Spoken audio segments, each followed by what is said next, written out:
What is up, everybody? It is Alex from Heavy New York calling from the altar again, and this time we are here with Tony of Most Generator. Thank you so much for being here. It's great to have you here, man. Thank you for having me. Anytime, man, anytime. Thank you for giving us some new music to end this epic year of 2022 with, because we got Time Wounds coming out December 16th.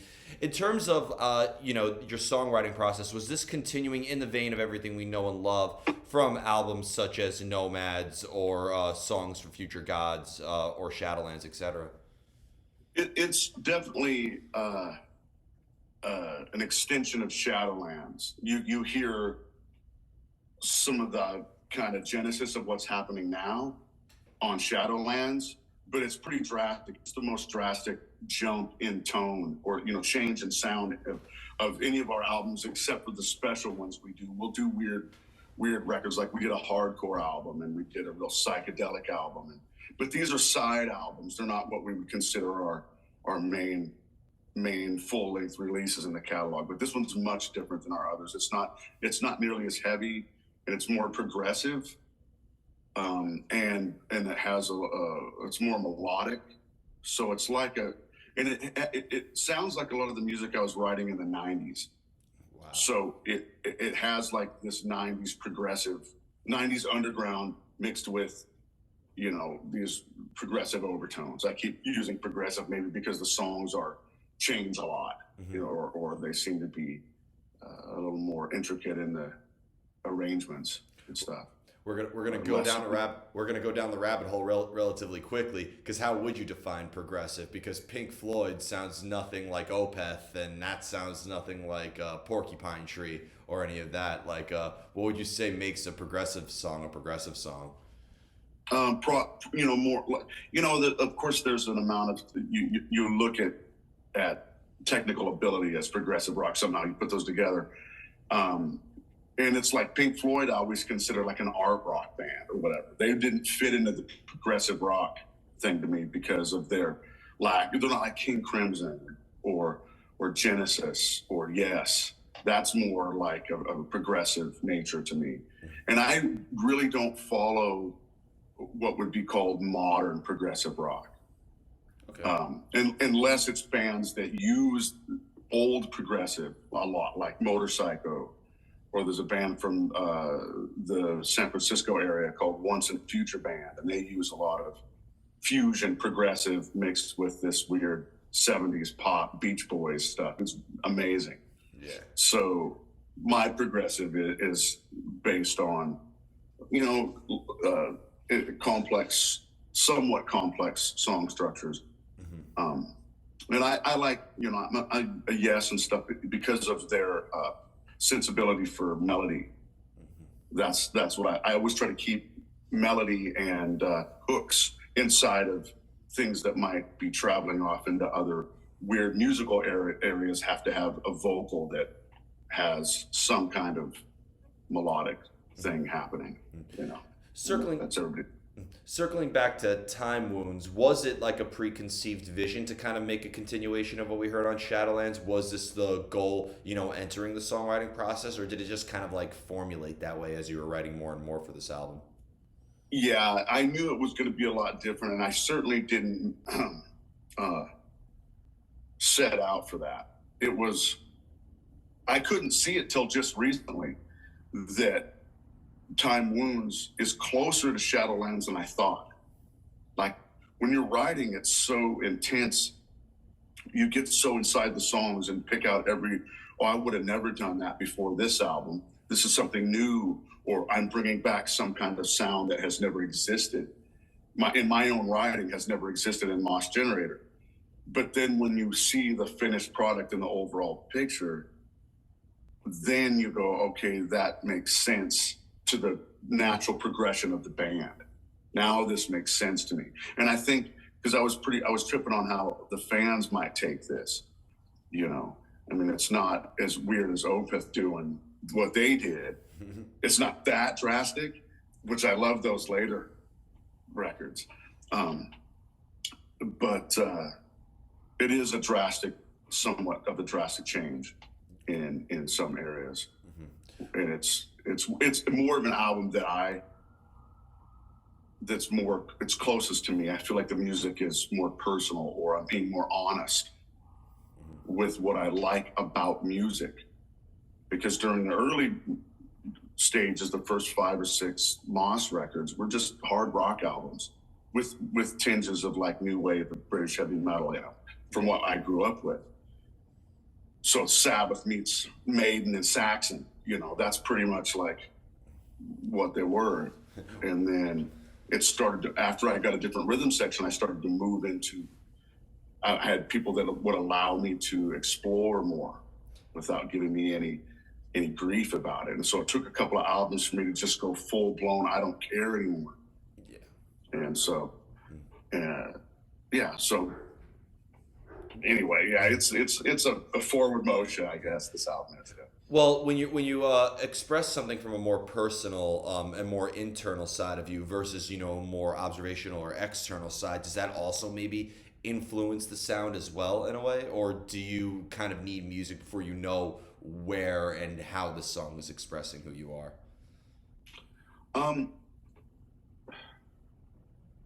Well, yeah, being able to be more honest musically allows for some kind of lyrical thing to happen too. Like, it allows for certain emotions to come out. In the music brings out the lyrics and how they're presented. Like I always write all the music first for a song and then get to the I never sing the song before it's completely arranged.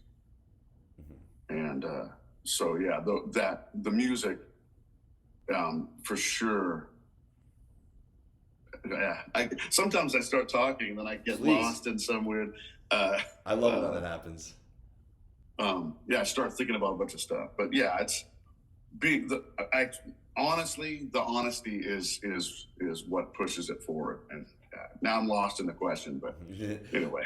Well, when you because Moss Generator has expressed themselves through so many different sounds, from prog rock to psychedelic rock to a hardcore album and whatnot. Is it almost kind of like expressing a different side of you personally in a way? Is it almost expressing like a different side of who Tony is, or is it kind of like a complete distance from who you personally are?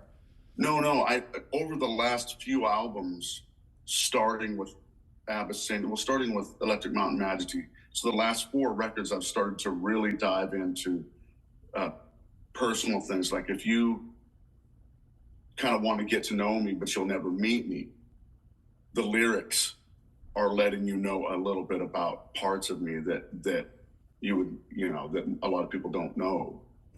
So yes, I'm totally letting my feelings towards things come out, and especially Shadowlands. Shadowlands is real heavy on the lyrics, like really deep diving into how I feel about myself. And I move on to that in Time Wounds, but Time Wounds, the whole record is about time. And the way I see it, because I'm 53, so I've written almost all of these lyrics in the last year and a half. And time seems to be, that's when there's a point in time where you can tell it's creeping up on you, and you're pretty limited from here on. Things are moving fast, and you've got to get things done. So there's a lot of lyrics about, not do everything with the time you have. Don't waste it. Don't look behind. Don't look at the mistakes you've made. Don't, you can learn from things, but don't dwell on them. Always look forward and always move forward and always do everything you can to get what you can out of the time that you have. And that's not, of course, it's not a new concept. It's just something that I've been thinking about a lot, and something that is starting to follow me or haunt me. So I'm like, okay, this concept can work throughout this record. Do you find it like the longer you're working on something, like you mentioned, like a year and a half, like you said, the longer you're working on something, the harder it is to sort of like maintain that emotional spark or that moment that initially started the creative process in a way? That's why sometimes things take a long time, because I go through different emotional states for periods of time. So I have to put something down, because I'm in like 4 bands, and I write completely different music for these bands. So I have to be in that emotional space to be able to, especially write lyrics or whatever. Lyrics come pretty easy for me. I let them flow out, and then I figure out what they mean. They just come like when I'm doing vocal tracks, I'm literally sitting at the recorder, and I'll write a line or write a couple lines and sing them, write a couple lines and sing them. And so a lot of the times, like on Time Wounds, that's the first time I ever sang those. All the vocals on the album are the first time I ever sang it. So I just do it right there. And I was going to go back and fix stuff, and I didn't. I'm like, those sound fine to me. All the guitars, they're all this album's demos. Wow. Yeah, there are demos, and we don't live anywhere near each other in the country. Like Jonah lives in Texas, and Sean lives a couple hours away. So we only got together twice to write the record. And like Jonah flew up, and we had 9-day sessions because the studio's at my house. So they would stay here. We'd come in 9 to 5, and they'd come in the morning. So I got a riff. Here it goes. We would run it and keep running it till it got arranged, add stuff, and we'd be recording all of this. So those hours of us writing songs, just letting it roll, and then finally we would get what would be, okay, that's good. We got a nice demo with a good arrangement. We'll get back to these later. Everybody's life got so crazy, and like, yeah, the demos are fine. We don't need to track anything again. Which to me, I wanted to track some stuff again. I wanted that, I wanted that work on the drum. The drums are great, but I wanted to refine them because I didn't know it was going to be a record. So I'm like, I put mics, I mic'd the full kit, top and bottom snare, all the cymbals, hi-hats, ride, everything was fully mic'd. But since the album is so diverse in its songs, I would have used different snare drums or used different even cymbals or whatever. I would have got really down with the different drum kits for different songs, stuff like that. We didn't get to do any of that. So the album is what it is. And, but chalk it up to it's the emotions we were having right at that moment. It's literally the moment of creation is what is happening. I've noticed. Oh, sorry. I just wanted to say that I noticed that with Time Wounds, it's just as raw in its sound as it's raw with its emotion. It seems like rawness is just the formula that makes this album what it is, which I think is unique. Sometimes when you make something so raw, it can potentially sound unfinished, but I don't think I wouldn't touch this album. Like, don't make any remixes of it. Okay. Like, yeah, okay. Well, that's good to know. I appreciate that because I got tripped out. But I've done enough records where I choked them to death. Like just every note's perfect. And then those are my least favorite albums in our catalog. I learned how to keep demos or to keep whatever, and just, because the energy's there. Yeah. And whether it would be the hardcore album or the psychedelic album, what I've noticed is what ties all the Moss Generator albums together is that it has what I call the Cascadian metal charm to it. I know that Moss Generator is a Washington band. Like, when I first heard you, before I knew anything about you, I was like, okay, this band is either from Portland or Washington, somewhere there. Wow. Yes. So, like, there's certain sounds that define it. Like, I was like, oh, yep, this band is definitely playing with Yob, or definitely playing with Bellwitch, or, maybe do a show with Toxic Holocaust. Different sounds, but there's that rawness, that Cascadian rawness, as I call it. Oh, the Northwest kind of thing. Yeah, that's interesting. Yeah. I would never, I guess once you think, you can go, I get what you're saying totally now. Yeah. Because there is like, I can tell where they're from, or, yeah, that's interesting. Yeah. Well, I'm glad you could hear something in it, at least. In order to get that creative energy, that emotional spark that makes you want to pick up the guitar and start playing, or pick up the pen to start writing lyrics, do you need to kind of like put yourself in a specific place in order to cultivate ideas, or does inspiration just strike out of the blue for you? It could be any time. A lot of it's me sitting on the couch, taking a break from working, because I'm an engineer and a mastering engineer and a mixing guy. And if I'm not working on my own, I have the clients, but I go and I'll sit and watch TV with an acoustic and most of the songs I write can be played on acoustic. They're not riff based. They're made for being able to use these nice big chords. So writing them a lot on acoustic, that happens regularly. And because we don't get to jam, because we don't live near each other. God, if we got to jam at least once a week, we'd have 10 albums of material. I'm super prolific all the time. Still, I can't, I've always, since I picked up a guitar, I was ultra prolific, in my early teens. And I still am, which to me is it means so much to me to still be that way, naturally, not forcefully. So I can look at that and be very thankful that I haven't lost, whatever. Of course, I'm putting myself like I'm super old or something, but sometimes you feel that way. Try not to, but you need a European member. Just what's that? You need a European member just to add to the songwriting. Yeah. But yeah, inspiration comes at any time. It's not. I don't have to think about it. I don't sit down to write a song. Okay. With lyrics, I do, because this song needs lyrics now. It's finished in its arrangement. It needs lyrics. So that is, but not. It starts with melody. It starts with me, what I call mush mouthing some things that come right out of my head, and I'll record this mush mouth thing, and then I'll go back and write lyrics that sound phonetically like that. That's the Sabbath thing. Like Ozzy would do that, and then Geezer would come back and write really killer lyrics over Ozzy's horrible mush mouthing lyrics.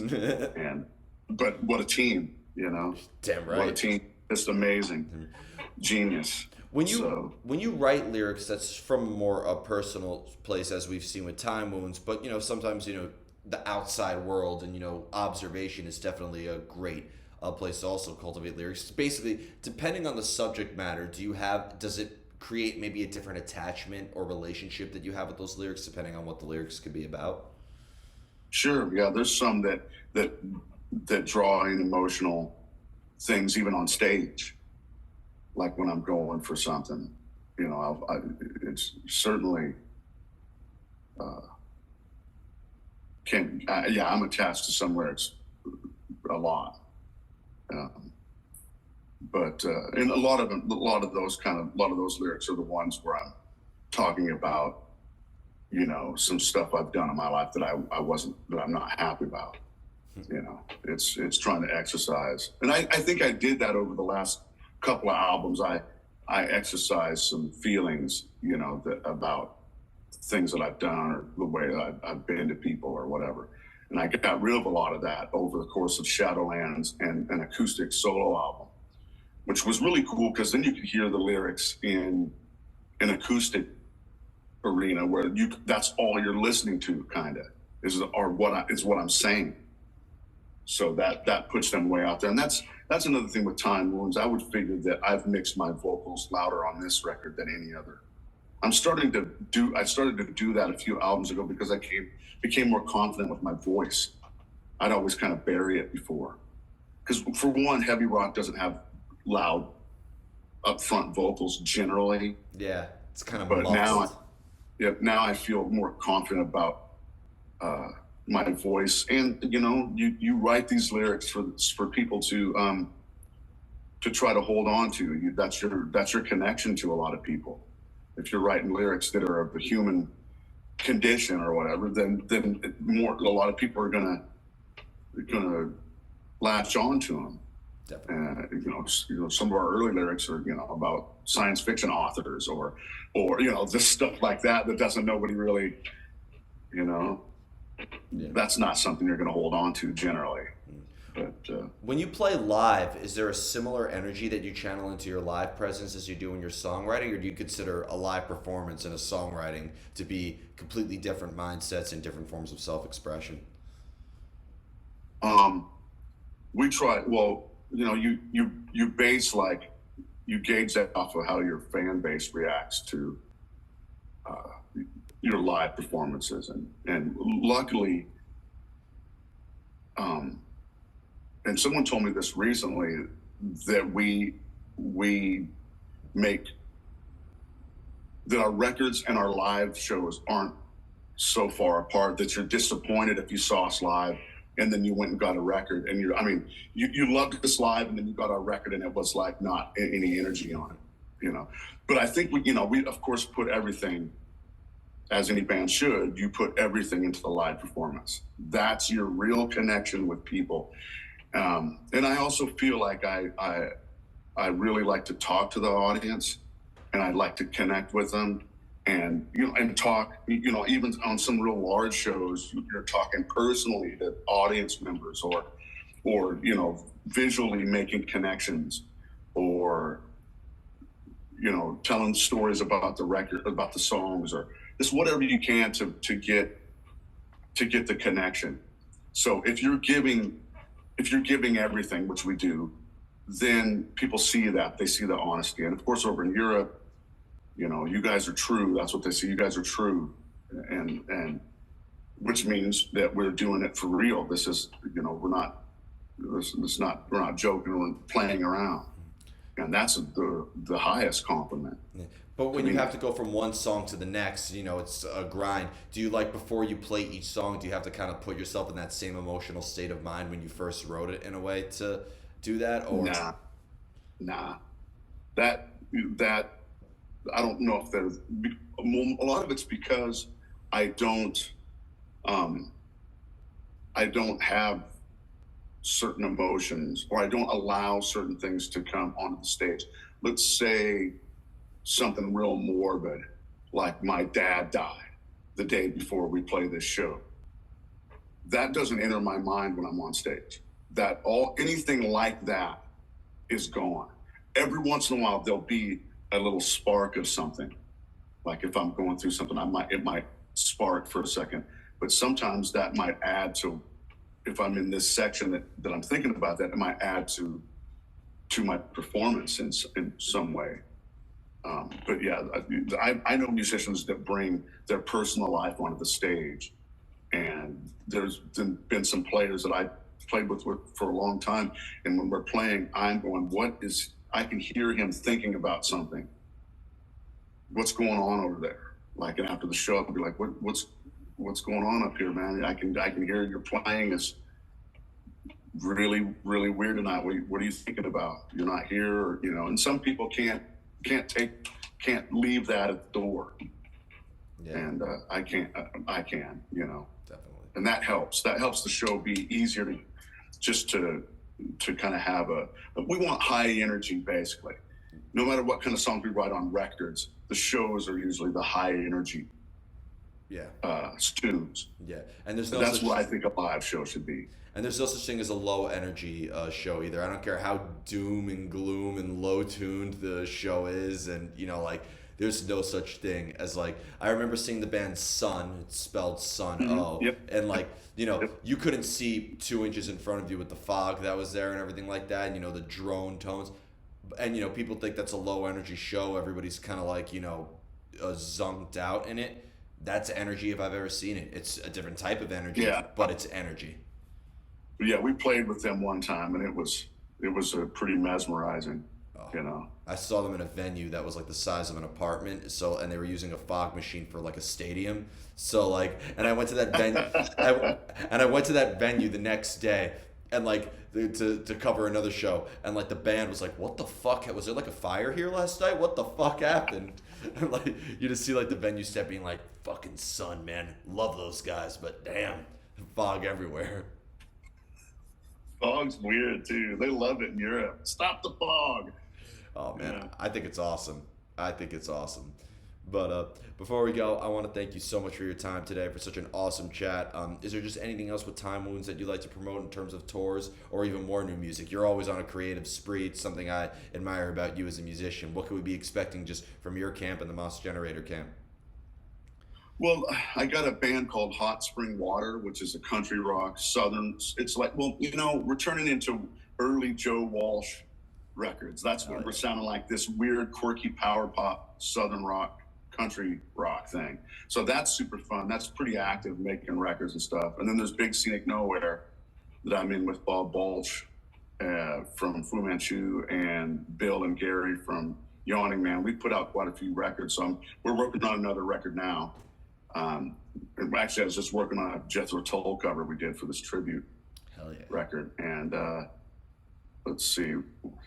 And then I'm just playing in bands around here. Like my band from the 90s is playing again. We're getting back together and just for something to do. I could play music every day, so I just try to, you know, and unfortunately Moss Generator and Big Scenic Nowhere are bands that live, there's no rehearsals. Mm-hmm.